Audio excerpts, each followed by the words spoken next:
आज सूर्य उगवतोय, पण आज त्याच्या प्रकाशात एक वेगळी जाणीव आहे.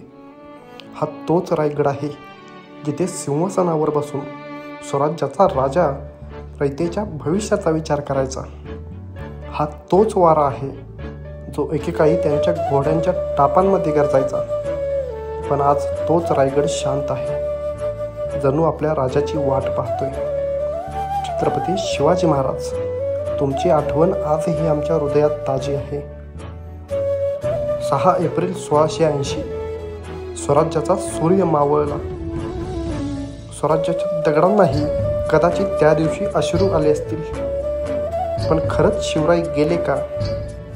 नाही, कारण राजे कधीही मरण पावत नाहीत. ते आपल्या विचारांमध्ये, आपल्या रक्तामध्ये जिवंत राहतात. आजही शिवराय प्रत्येक शौर्याने उभा राहणाऱ्या तरुणाच्या मनात आहेत. प्रत्येक अन्यायाविरुद्ध झुंजणाऱ्या योद्ध्याच्या मनात आहेत. ज्यांनी जन्माला आल्यानंतर पहिला शब्द शिवबा म्हटला, त्या पिढ्या आजही स्वराज्याचे संस्कार घेऊन उभ्या आहेत.